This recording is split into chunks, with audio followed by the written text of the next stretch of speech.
Hello world, from whichever time zone you're catching me from, my name is MD90. Welcome to my YouTube channel. If you're not subscribed to the channel, make sure you hit that subscribe button, turn on the bell notification to all so that you do not miss the uploads that come up. And the easiest way for you to navigate the channel is to head to the playlist. You'll find videos curated for you based on your interest. So if you're interested in the Kutika podcast, you'll find a playlist for that. For news and trends, there's a playlist for that. Exclusive with MD90, a bunch of playlists that are created based on your interest. So the easiest way to navigate the channel is head straight to the playlist and you'll find what you're here for. Consider becoming a member of the channel. Right next to the subscribe button is the join button. You click on the join button so that you can become a member of the channel. You support the team on the production and a number of things that we're doing here, and we appreciate that. Well, Iris Kaingu is in the news, and it's with regard to contesting the Mwandi constituency parliamentary by-election. So George Mudonga just reacted to the pictures that have been circulating online the past 48 hours of Iris Kaingu. And then when she says, she left PF and joined the UPND. So there are images that have been circulating of Iris Kaingu at the UPND Secretariat in Mwandi constituency.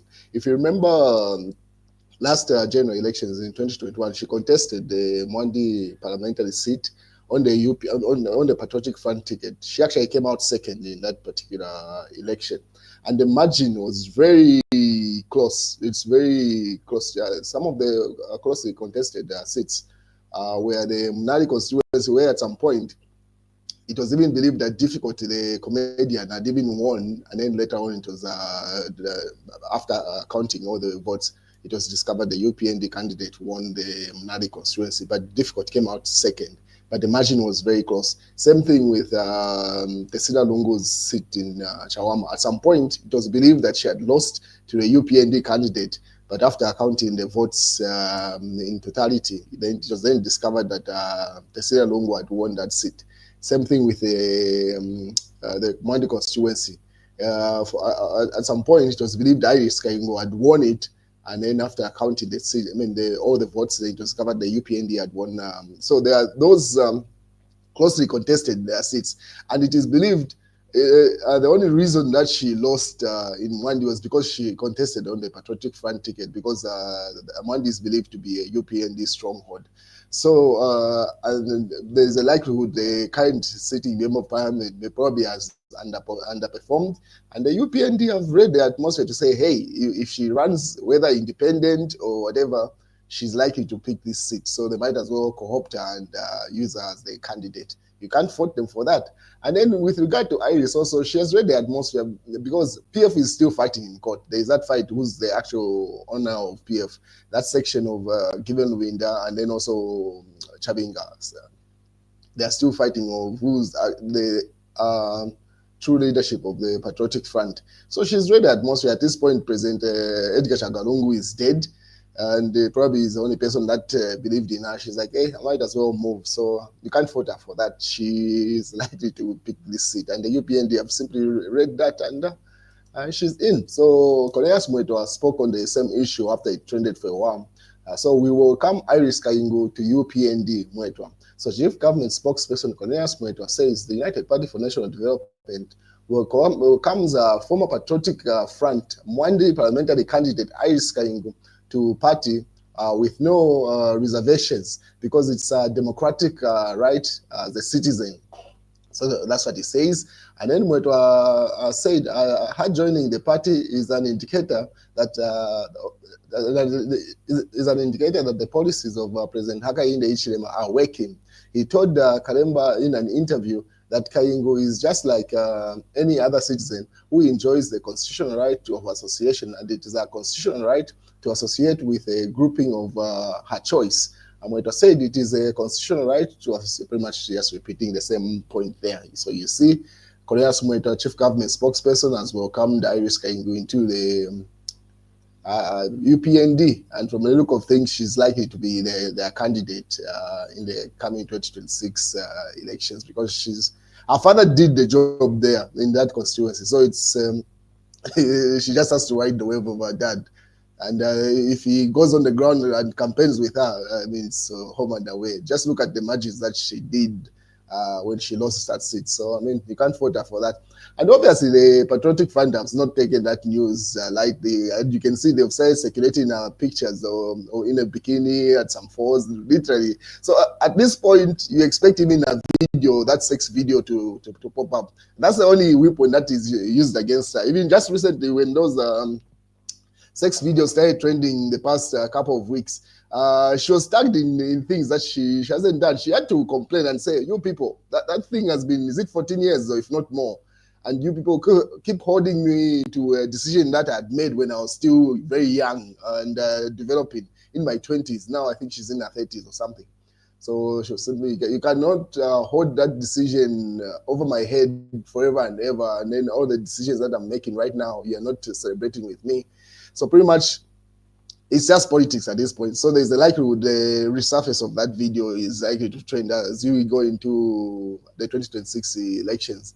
But in reality, Kaingu is likely to win that Mwandi constituency seat because the margin was just too close even then. And now that she's joined the UPND, that is a stronghold. I mean, that is strong in Mwandi. It's just obvious to read the template here. So the Patriotic Front, obviously, say a former Patriotic Front Mwandi constituency aspirant, Iris Kaingu, has joined the United Party for National Development at a ceremony held in Mwandi. And those are the pictures that you see on screen there. So the battle has begun. The battle moved to Twitter. So some guy on Twitter put up a post with regard to Iris saying, Iris reform for attention and validation anywhere without shame. It is true definition of beauty can get you through the door, but won't guarantee you stay. No marriage, no realistic ambition, just popping and cleavage and grooving. Sad to witness a lack of direction. So that's a shot that was given towards Iris Kaingu. And the lady and they responded to that, said, this is very misogynistic. I take this point to many male, take this same point to many male parliamentarians that are less educated than her. Do you accuse them of attention seeking? And also, since when was marriage a qualification for political career? So obviously there's that debate on Twitter, or what you call now X, with regard to does she qualify to be contest as a member of parliament? But most of this is coming or stemming from the fact is that people can read the fact that Iris is likely to be in parliament in 2026. And this is just like a year to the elections, and she's already on the ground. And the dad has already done the job in that constituency. So it's very odd. So people have mixed reactions about it.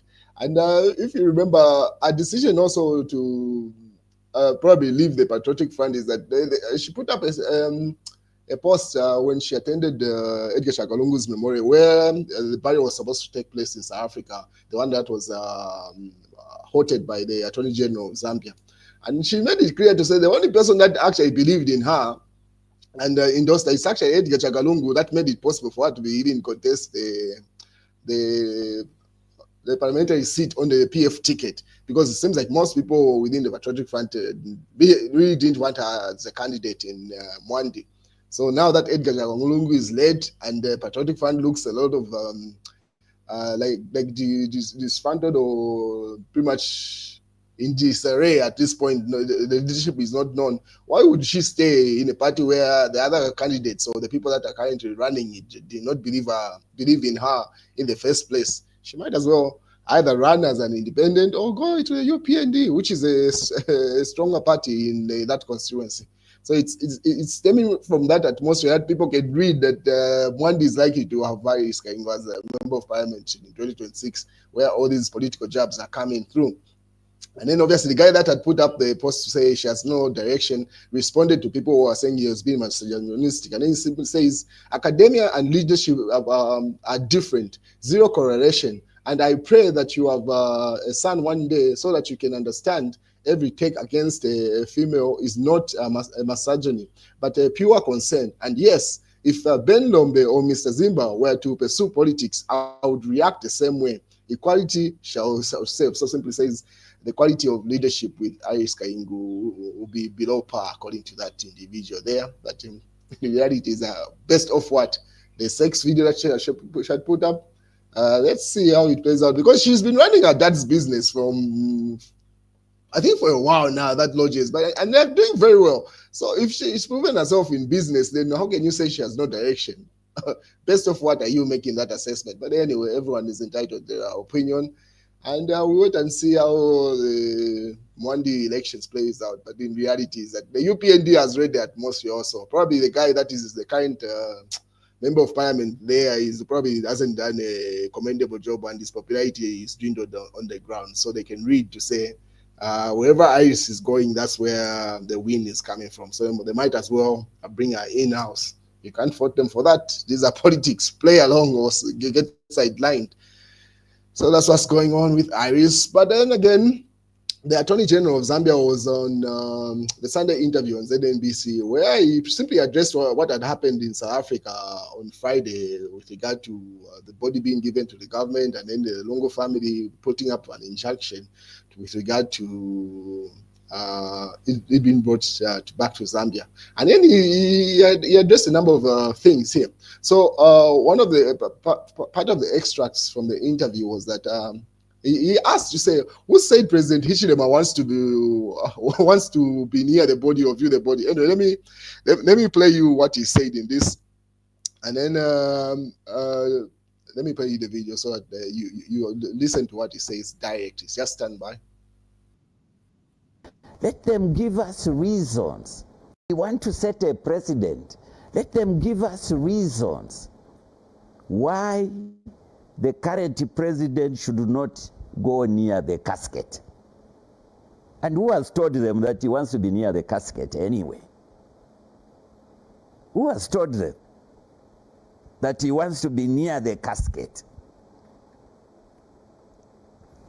If they want to say he shouldn't see the body, but who has told them that he wants to see the body? Why these speculations? Maybe it's because you're arguing that really this must happen. Maybe that's why it's assumptions. Even the court was asking them, presiding. The court was asking. Their lawyer couldn't explain. Presiding. You yourselves, in your written notes, you were saying Bishop Arik Banda should preside. So why are you now saying the president will preside? You yourselves. So what is presiding? They couldn't explain what presiding is.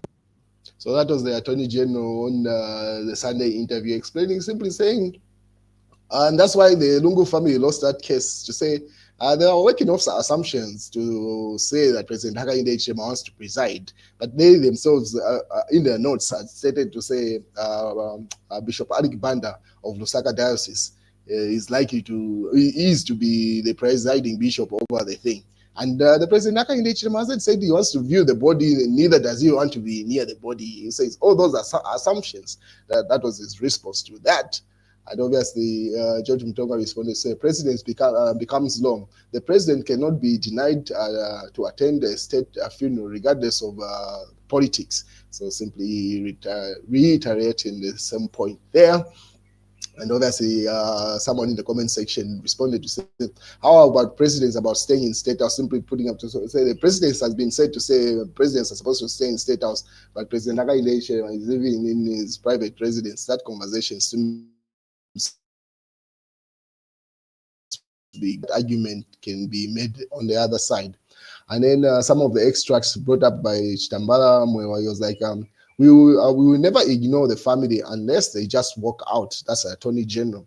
So he was responding to a question to say, are they likely to proceed with a funeral without the family? And to which the Attorney General simply says, no, they have no intentions of doing that without the family. But what can they do if the family decides to step out and not be part of the funeral? We cannot just hold the body of the late president and not being buried. So the body is going to be buried if the family steps away or be part of it.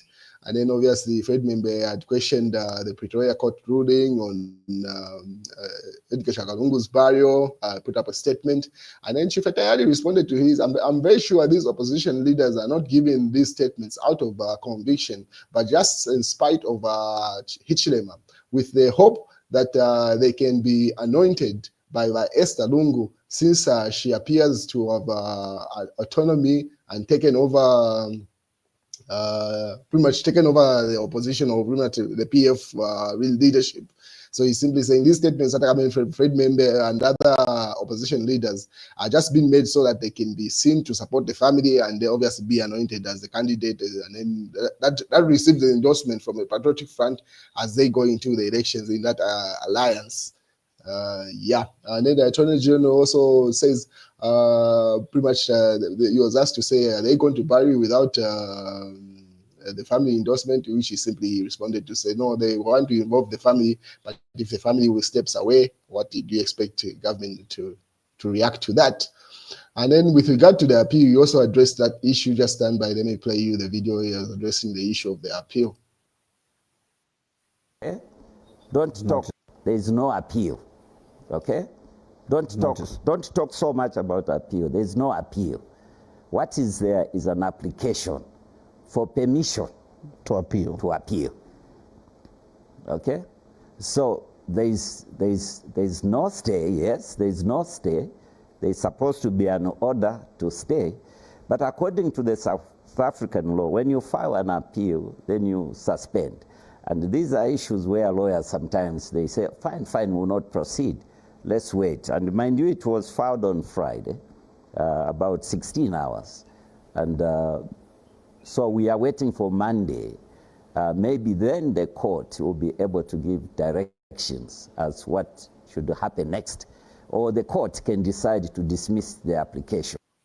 So the Monday that is referring to is right now. So in a few hours, we will find out whether that application that was submitted by the Edgar Chagwa family will be thrown out, or they will be granted that appeal. Then we are going to know the new dates for the court hearings that are to come up. But as things stand, because it was Friday, it was filed at 16 hours, which has been communicated there.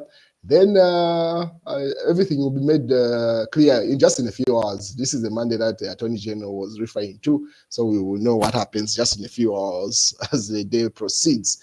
And then my mother is still alive. She's 104 years old, and thankfully she can still walk without a stick. That's the Attorney General that brought up that information earlier on during the same interview. And then obviously the Patriotic Front were putting up the same video asking to say, okay, fine, you say you don't want to preside over the funeral, but then after crying for the body for 60 days, that's the Patriotic Front there to say, I mean, why is the fight like that? There is no appeal. There is only an application to appeal, pretty much same news being retaliated there. And the conversation to say, so in the effort to create civil unrest, Raphael Waijaka Nakachinda said that Edgar Chagwa was poisoned. After burial, Raphael should be questioned carefully. So Chitambara brought up a point to say, okay, fine, yes, a lot of accusations and assumptions were made during the build-up to the burial process of Edgar Chagwa. So after the burial, everyone that had made a claim or an allegation, they should be made to prove the point. So he's referring to Raphael Nakachinda there, say, I mean, you should provide that information with regard to the poisoning allegedly that was alleged at some point during this whole build-up. And then obviously George Mutonga was saying the UPND manifesto ambition meets reality, and then gives an article as we build up to 2026 general elections, an assessment of the UPND performance so far. The mass newspaper Hichilema hunts Edgar Chagwa even in death, wants to prove that his boss, Kateka, that's Shala Kateka, that's is it the Heritage Party president, talking about why government is fighting for Edgar Chagwa to be repatriated. So he says this President Hichilema trying to prove himself to be boss, according to her. News diggers, Zamsa to destroy 129 million worth of expired medical supplies, including ARVs, TB, cancer drugs, that's according to diggers and Sunday Nation. UPND is in full victory, shameful. As you may be aware, the UPND won the full parliamentary by-elections that were held recently, and those are the ones that are being called shameful there in the Daily Nation. That's according to Peter Chanda. And that's the news, ladies and gentlemen. So in a few hours, we'll know whether that application by the Lungu family will be thrown out or new dates will be communicated when a new trial is likely or retrial is likely to come up. And yeah.